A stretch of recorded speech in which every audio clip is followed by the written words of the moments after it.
We are 27 subscribers away from reaching 17,000. So join the channel today if you are looking for some Broncos draft coverage potentially soon. Well, this is the channel to be at.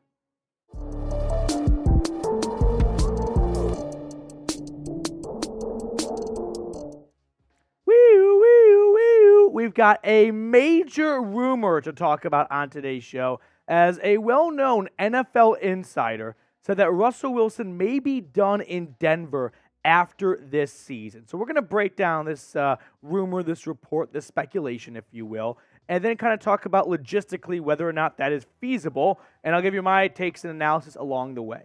But let's jump right into it, as The Athletic's Dianna Russini recently wrote in an article of hers, meanwhile, it's unclear whether Payton will stick with Russell Wilson at quarterback past this season. If the Broncos decide to move on from him, Wilson has another $37 million that becomes fully guaranteed on the fifth day of the 2024 league year in March. I would be surprised. I would be surprised if Wilson is a part of the Broncos' future. Well, Dianna, I've got 85 million reasons to believe Russell Wilson will be on this Broncos roster in 2024. Would Denver like to move on from him in his big contract? Without a doubt. If they could hit the undo button, they would have smashed the glass already. But the fact is, they can't. And they are stuck with Russell Wilson. So I bet that Sean Payton would like to have a different quarterback in 2024. Not that Russ has been all that bad this year anyway, but it's not great, and it's definitely not worth the contract. But the reality is, I've got 85 million reasons to believe that he will be here in 2024. Why? Because that's Russell Wilson's dead cap hit in 2024. $85 million. The Denver Broncos are just not going to pay Russell Wilson $85 million to not be on their roster. That is the most egregious malpractice of ownership and managerial duties we have seen in professional sports. $85 million to say, we want you to play for someone else. Now, if you're curious what the NFL record is for a dead cap hit, it's $40.5 million. We're talking about double the current record, which was Matt Ryan with the Falcons going from Atlanta up to Indianapolis, and then some more. Twice that amount. Yes, I know we're talking about Walmart money, and there is that maybe greater than even 1% chance, like a 5% chance, that the Waltons decide, we don't care if it's $85 million that we're eating. We want to start winning. And if you believe moving on from Russell Wilson will help us achieve that goal quicker than later, then we'll do it.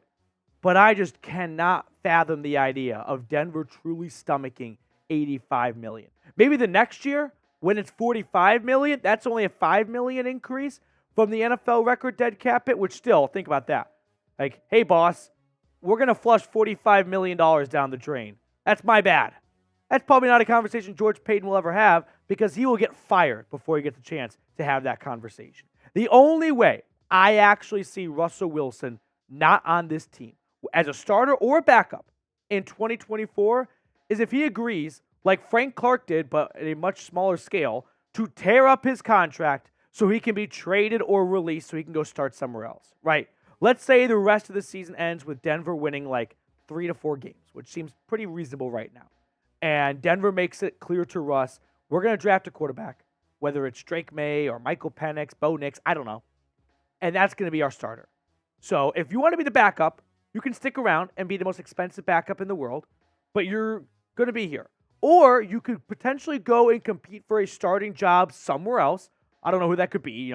New England, Atlanta, Chicago. No, they're going to get Caleb Williams. There's going to be other teams that need quarterbacks, though. And if you agree to just rip up your contract, we'll release you. And you can go and play somewhere else. Which might sound crazy for Russell Wilson to do, but he has made a lot of money. And I don't even think he's the number one breadwinner in his own household, right? His international music star wife, Sierra, definitely brings in a lot of bacon. So maybe Russ decides some things are bigger than money, and I don't want to waste a year of my, dwindling NFL career as a backup. I want to go start somewhere else. But if he doesn't want to rip up his contract, which he's got millions of reasons not to do, then I just don't see a path for the Denver Broncos to actually move on from Russell Wilson. But predict it for me. Will Russ be on the Broncos in 2024? Yes or no? I think he will be. Might not be the starter, but I think he's going to be on this team. That much I am pretty certain about. The only way that does not happen is if the Waltons decide we'll do an $85 million dead cap hit, or Russell Wilson decides I will rip up my contract so I can go and compete for a job elsewhere. Both of those things seem like big long shots. Now, Russ this season, as someone, well, I'll say that for later. Let's just look at the raw numbers for a moment.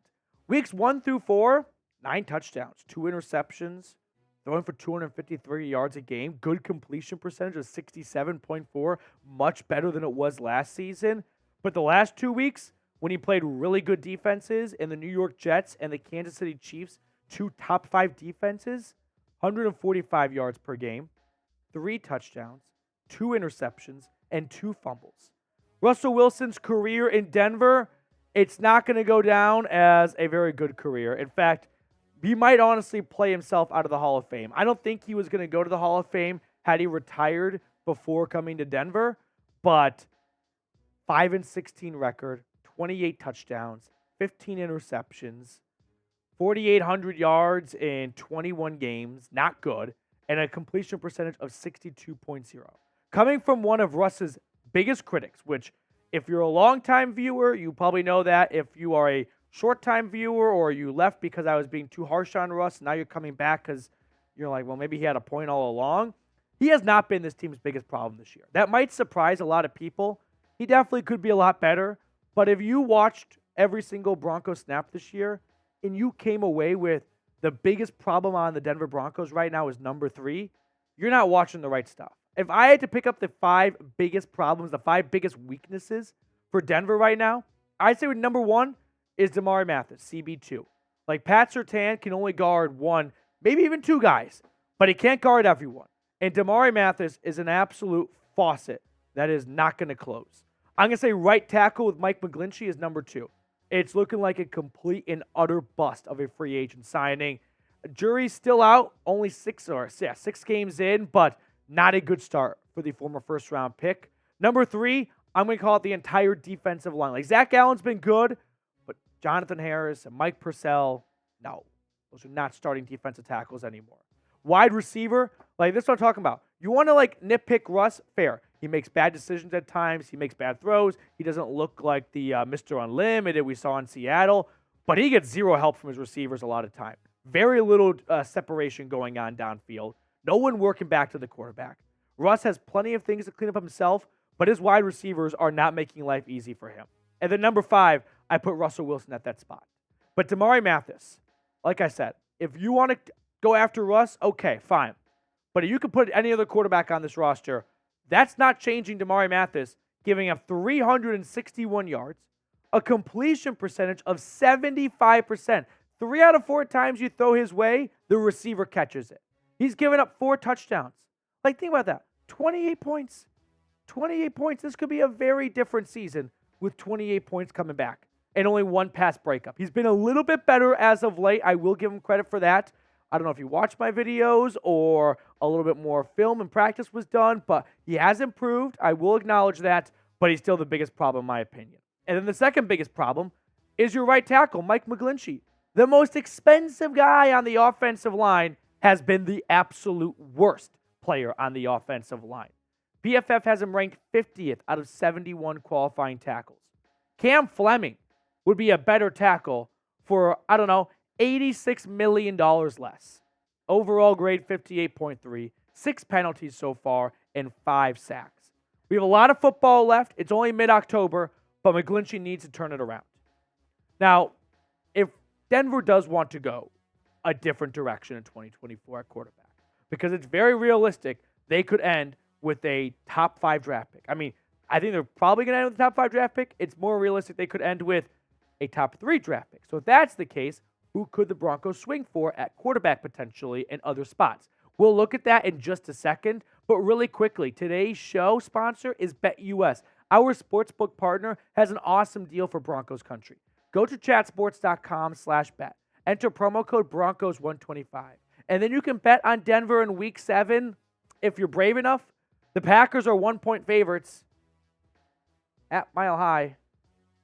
I don't know. Maybe take the under, 45.5, or 45 even. So, not good. Not good at all. But if you are brave enough, which credit to you, chatsports.com/bet, promo code Broncos125. Now that we are about a third of the way, right? Week 6 done, 18 weeks in the season, a third of the way done with the 2023 NFL season. Here is the updated NFL draft order, the current draft order. The Bears have the first and second pick. The first pick coming because of the 0-6 Carolina Panthers with the Bryce Young and DJ Moore trade, and then the Bears themselves outright hold the number 2 pick. Denver's at number 3. Arizona's at number 4. The Giants are at 5. You got a log jam, right, between 2 and 6, with all those teams being 1 and 5. The Vikings, the Titans, the Packers, and the Saints rounded out. So there's a very good chance that Denver ends with a top 5 draft pick. I don't think the Broncos are going to be the worst team in football. I think that's going to either be the Carolina Panthers or the Chicago Bears, because remember, the tiebreaker, if you will, goes to Chicago. So if both the Bears and the Broncos finish with the same record, the Bears would have the earlier selection. So for that reason, they have to be the worst team beyond just Chicago. It's Carolina as well. But if the Bears, hear me out for a second, get the first and second pick, as they are currently slated to, if the Panthers and themselves continue losing, well, it's fair to assume the Bears will probably take Caleb Williams at number 1, which means they're not going to take Drake May at number 2. Now, they could trade the second overall pick, or they could take it and run, select Marvin Harrison, and give Caleb Williams the best receiver to throw to on that team. Might not be a bad idea.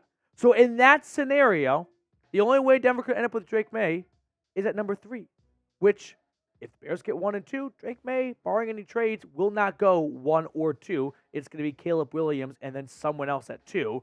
And that's when Denver could swoop in and take the UNC Tar Heel. Now, Drake May, you can look at his stats over the last 2 seasons. He was phenomenal last year, 4,300 yards, 38 touchdowns, 7 interceptions. This year, it's been really good. I don't know if it's been as great as last year, 1,900 yards, 12 touchdowns, 4 interceptions. But he is still looking like a bona fide top 3 draft pick. And there's even some people out there that think that he could go ahead of Caleb Williams, which I think is just, reaching for clicks a little bit. But Drake May, if he's there at number 3, don't be surprised if that's Denver's pick and they just have him start or sit behind Russell Wilson for a year. But let's say they don't get Drake May, right? Let's say they're the 4th pick in the draft and Drake May goes 2 or 3. Well, who could the Broncos get if both Caleb Williams and Drake May are gone and they don't want to reach on Michael Penix or Bo Nix for whatever reason? Olu Fashanu, the offensive tackle out of Penn State, is looking like a surefire thing. Like, he's looking like a franchise tackle that's going to hold down the left or right side of your offensive line for 10-plus years. Joe Alt for Notre Dame is not quite as good as the guy from Happy Valley, but he's also looking like a surefire thing.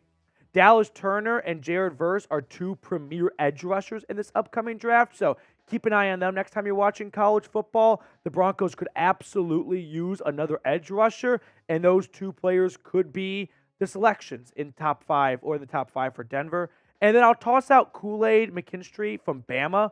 Could you imagine just Kool-Aid and Pat Surtain, pair of Alabama DBs on the left and right side of your defense, making it a complete no-fly zone over in the Mile High City? That would be pretty fun, not going to lie. Although I think Denver would have some bigger needs than just another all-stud, corner with a top 5 draft pick like offensive tackle or edge rusher. But that's definitely a path I could see the Broncos going down if maybe some of those other guys are gone and they won like 4 or 5 games and they're picking 6th or 7th overall.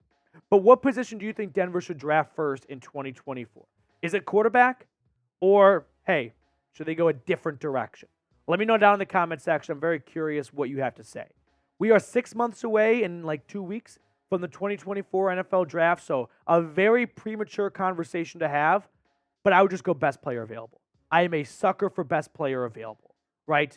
Just take the best guy on the board, even if you don't think there's a starting role for him year 1, or that's not the biggest need. If he proves to be a Pro Bowl caliber player, who cares if in his rookie season you were a little bit okay at that spot and you had a bigger need elsewhere, right?